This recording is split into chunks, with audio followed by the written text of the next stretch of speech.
Hello YouTubers, this is Cessna Ace back again with another video, a video disc ads video, this time pertaining to DVDs. Technically, these were added to my collection right at the tail end of the previous year, because my wife gave me some of these as a joke for Christmas. And I liked the joke so much, I went back to Walmart, which is where she bought them, and I got every one they had. Since then, they have not put out any more. And all of these have copyright dates on the back of 2012. So methinks it was something that was tried and failed. And I can see why, because as DVD or Blu-ray packaging goes, this is moronic. But I wanted to get them for novelty's sake, so they're going to wind up in a bag in my closet, which is where they've been actually. And I'm going to most probably forget I have them. But I wanted them because they're different. Yes, please explain to me the logic of releasing a DVD in a form of packaging you can't reseal. The blister pack. This is the best of She-Ra, the animated series.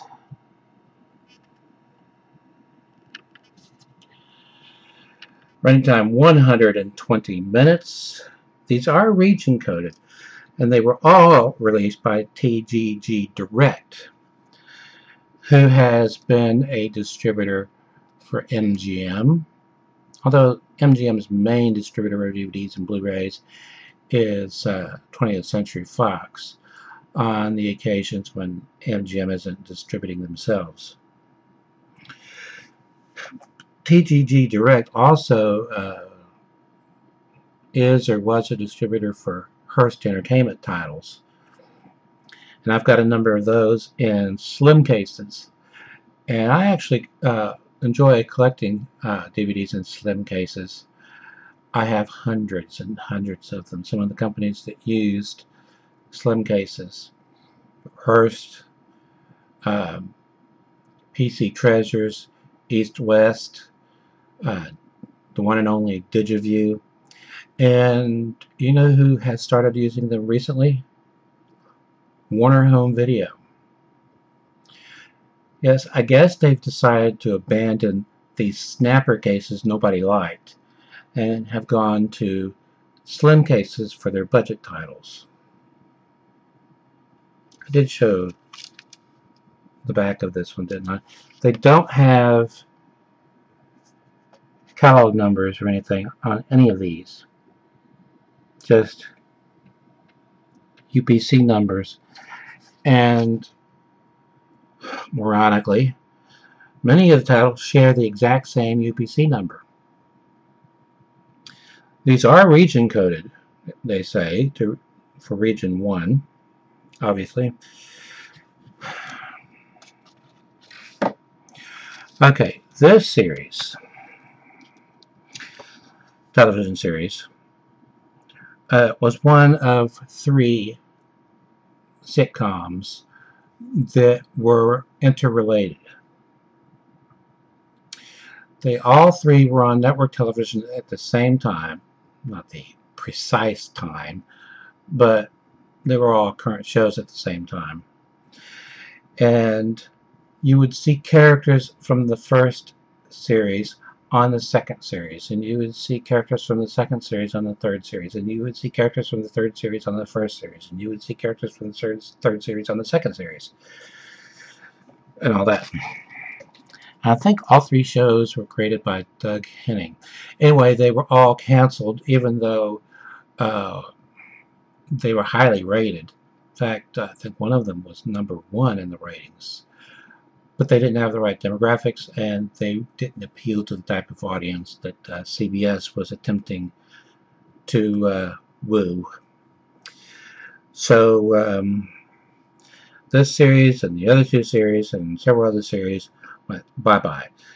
Now, the 2 sister shows for this series The Beverly Hillbillies, and Green Acres. This one is Petticoat Junction.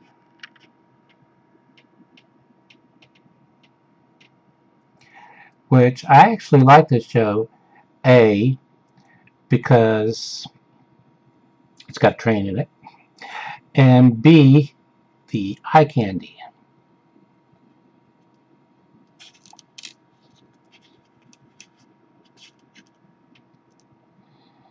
Like many shows from the 50s, 60s, and early 70s, there were several episodes from this series that didn't have their copyrights properly renewed, so they're in the public domain. So you keep seeing the same episodes released on DVD over and over and over again by different publishers. The episodes on here are The Ringer, Kate's Recipe for Hot Rhubarb, Little Train Robbery, Visit from a Big Star, and the very old Antique. Running time 110 minutes. And the actor who played Uncle Joe was in at least one John Wayne film. He was in McClintock.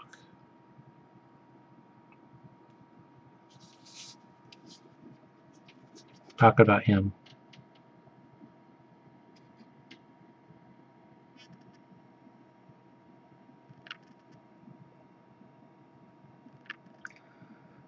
Now, the mother of the daughters, who ran the Shady Rest Hotel, which was just off the train line,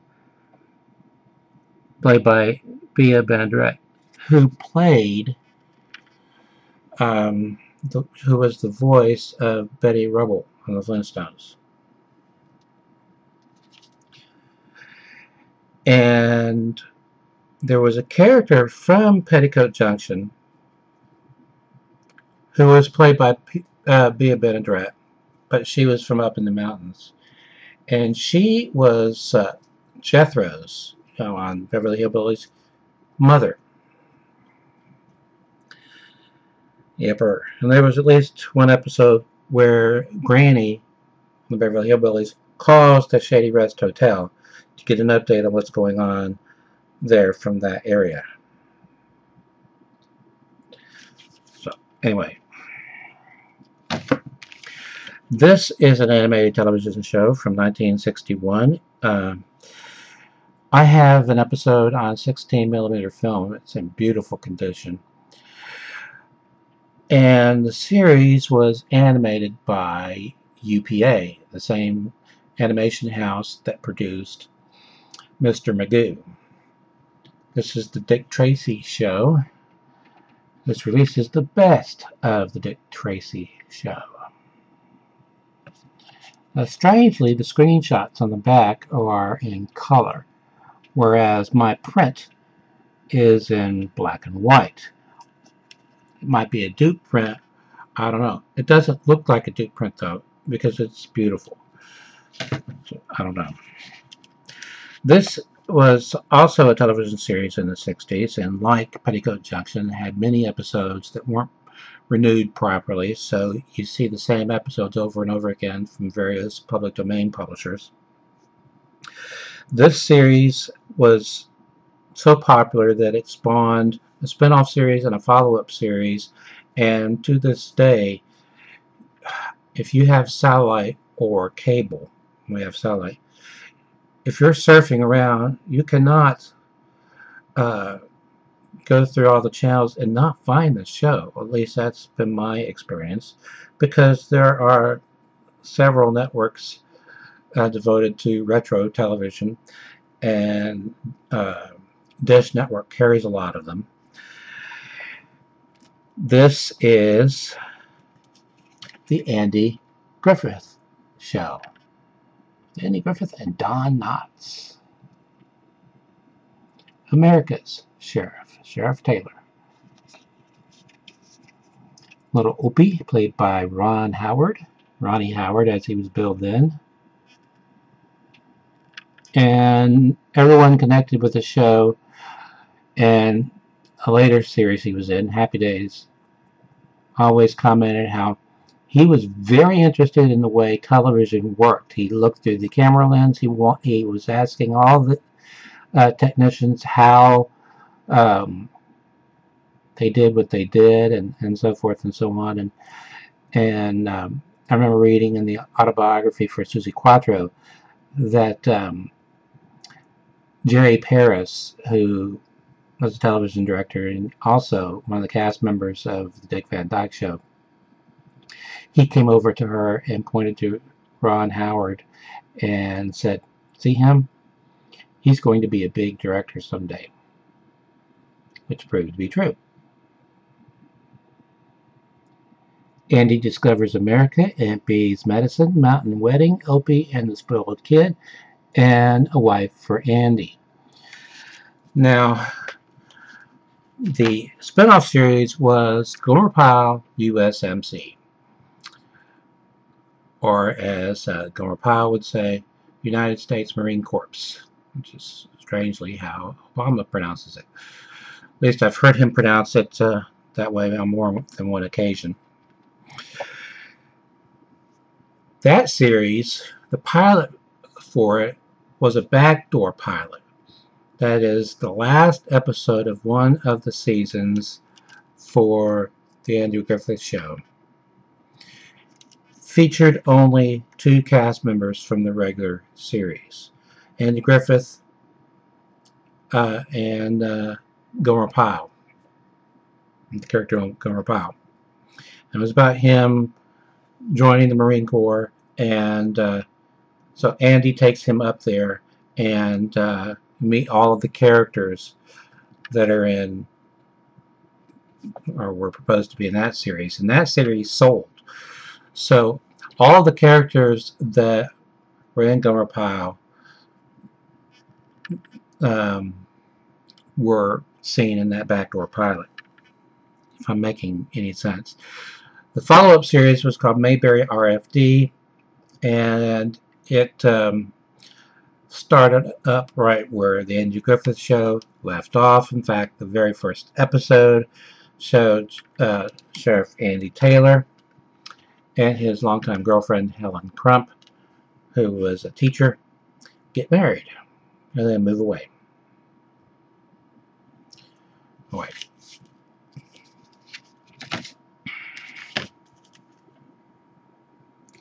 Harry Hamlin and Lisa Rinna.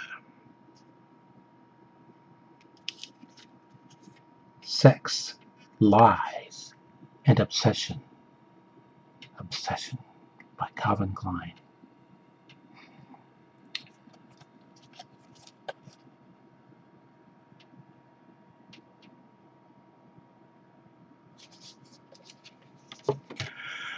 Okay, I wanted to look this up in the IMDb because I wanted to know what year it came out from my cataloging system. And surprise, surprise, or as Gomer Pyle would say, surprise, surprise, surprise. There were 5 or 6 of them. I seem to recall director John Landis in an interview say he found, much to his horror, that you cannot copyright a film title, which must be true because there are so many films made by this title. Now, this has a major cast and was directed by a major director. It was also co-produced in about 6 countries. Charlton Heston and Michelle Mercer in Call of the Wild.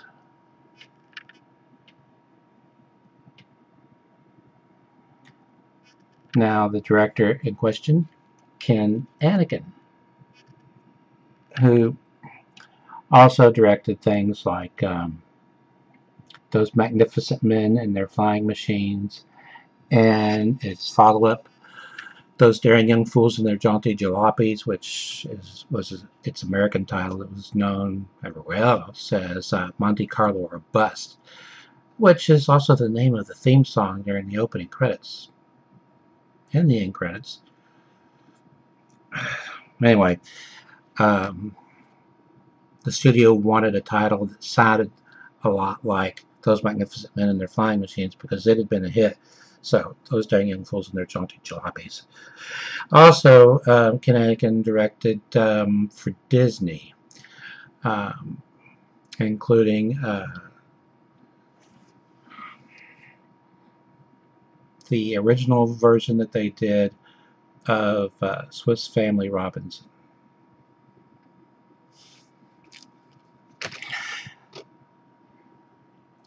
See, my mind is so full of trivial knowledge, I can't always get it out. This is a title that has been released on DVD by every public domain publisher in the country. I have several releases of it on DVD. I will never find out how well this one looks in comparison because I won't open it. Gregory Peck, Susan Hayward, The Snows of Kilimanjaro.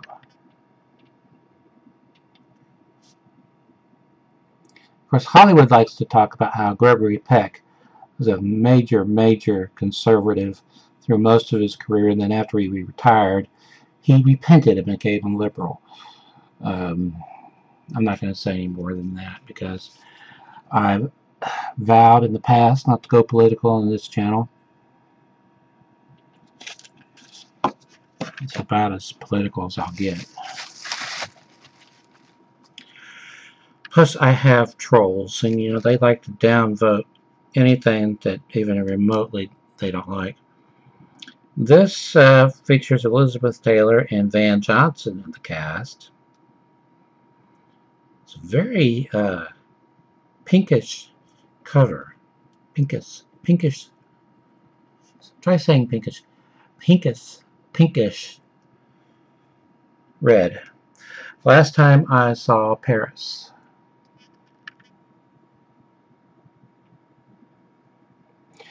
Now, when I mentioned in previous videos that I have a ton of DVDs and Blu-rays that I've added that I haven't shown, I wasn't talking about these that are in blister packs.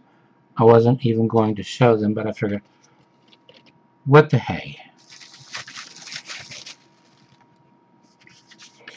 This is another one that's been released by several public domain companies, but there is also an official estate-approved released version, which I believe is longer, but it's a classic film.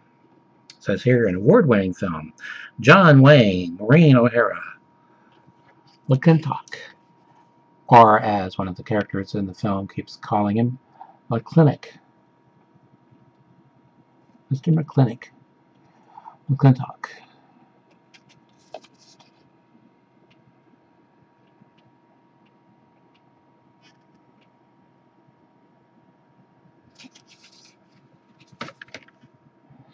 My wife loves that movie. So we have a lot of copies of it. Okay. What public domain company worth its salt would not release the Three Stooges?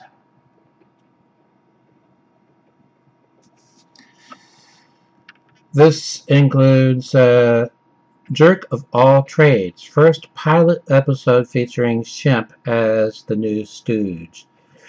Shemp had been a member of the Three Stooges before Curly.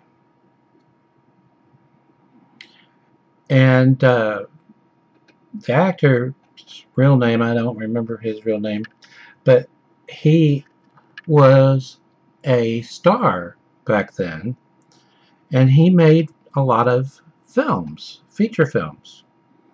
So he moved from feature films down to the lowly Three Stooges shorts. And I say lowly because they were only paid. The guy who ran Columbia Studios back then, apart from what I understand, being a real jerk, being real cheap. He only paid them $60 a piece for each short. And this also includes a feature, Swing Parade of 1946.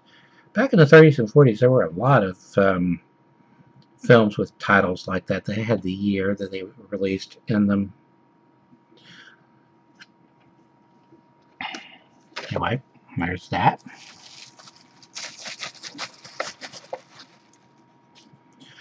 Okay, Julian Jacobs, John Malkovich, and Tom Arnold. Gardens of the Night.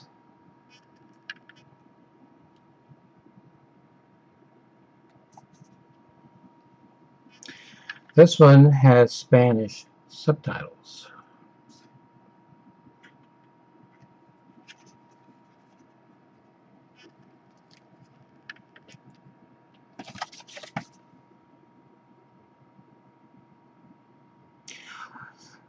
I know they're quoting 4 stars, but it doesn't look that way because it looks like only one of the stars is highlighted and the other 3 are not. So it looks like rated 1 star. But no. That just may be my failing eyesight. Okay, and every release I've seen of this title is orientated the same way. That is, the character on the cover is upside down. Much like every release I've seen of the 1980s film Altered States. The main character is upside down on the cover of every release I've ever owned of that film.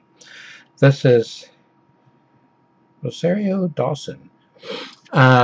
Descent.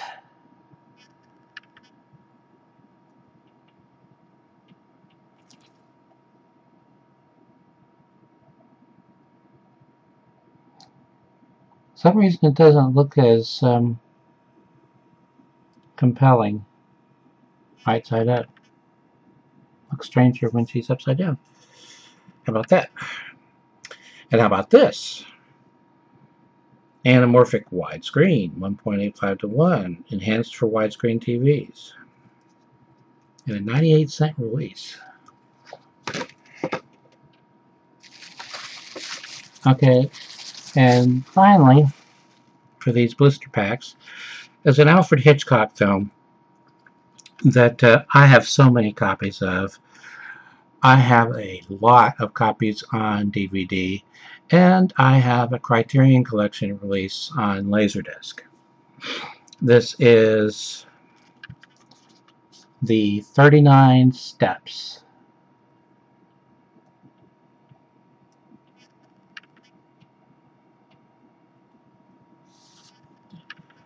Which is a British film from 1935, I think. It doesn't say. Public domain companies like Digiview didn't, and this company doesn't put the date of release for the film. They just put the copyright date for the release on DVD. They copyright the packaging because they can't copyright the film unless they colorize it, and then they can. They can copyright the colorized version. But this is a classic film. 39 Steps.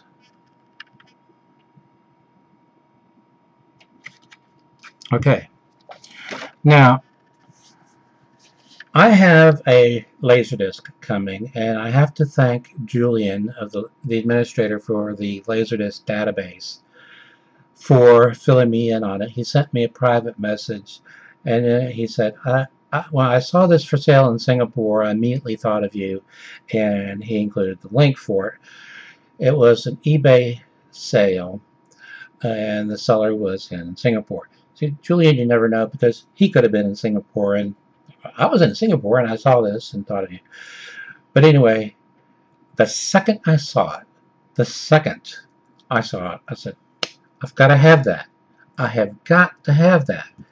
And I bought it, and I sent him a private message saying, I had gone and done it. I went and bought it. And you know what? It's not in the database yet. It's going to be a lot of work entering it into the database because it has a lot of tracks.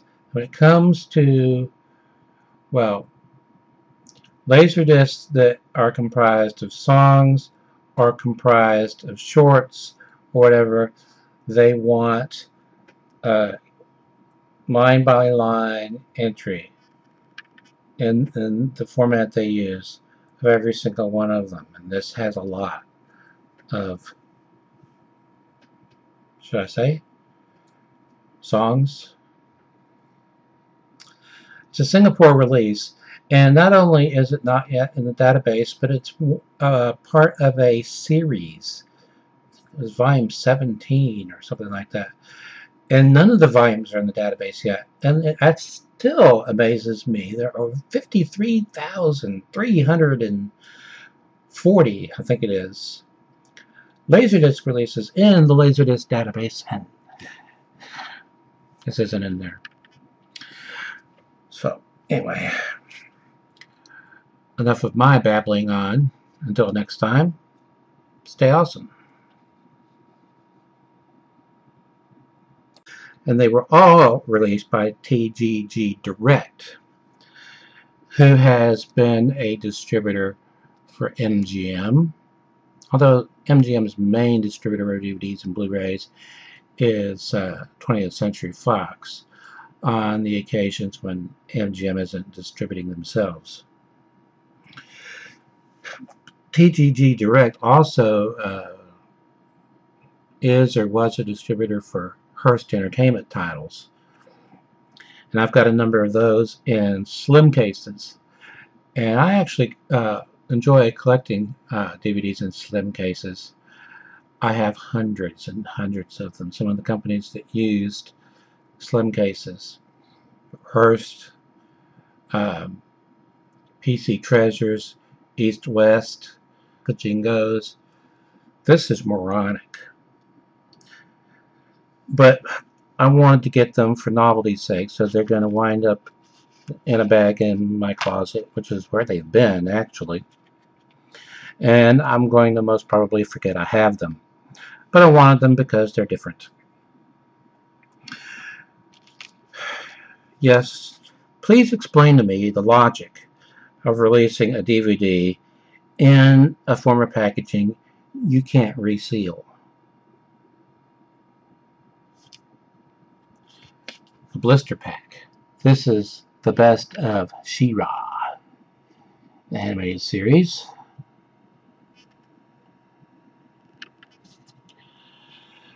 Running time 120 minutes. These are region coded. Hello YouTubers, this is Cessna Ace back again with another video, a video disc ads video, this time pertaining to DVDs. Technically, these were added to my collection right at the tail end of the previous year, because my wife gave me some of these as a joke for Christmas. And I liked the joke so much, I went back to Walmart, which is where she bought them, and I got every one they had. Since then, they have not put out any more. And all of these have copyright dates on the back of 2012. So methinks it was something that was tried and failed. And I can see why, because as DVD or Blu-ray pack. Okay, this series, television series, was one of 3 sitcoms that were interrelated. They all 3 were on network television at the same time, not the precise time, but they were all current shows at the same time. And you would see characters from the first series on the second series, and you would see characters from the second series on the third series, and you would see characters from the third series on the first series, and you would see characters from the third series on the second series. and all that. I think all 3 shows were created by Doug Henning. Anyway, they were all canceled. The one and only DigiView. And you know who has started using them recently? Warner Home Video. Yes, I guess they've decided to abandon these snapper cases nobody liked and have gone to slim cases for their budget titles.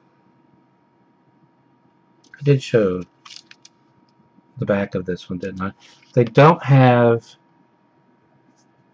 catalog numbers or anything on any of these. Just UPC numbers. And ironically, many of the titles share the exact same UPC number. These are region coded, they say, for region 1, obviously.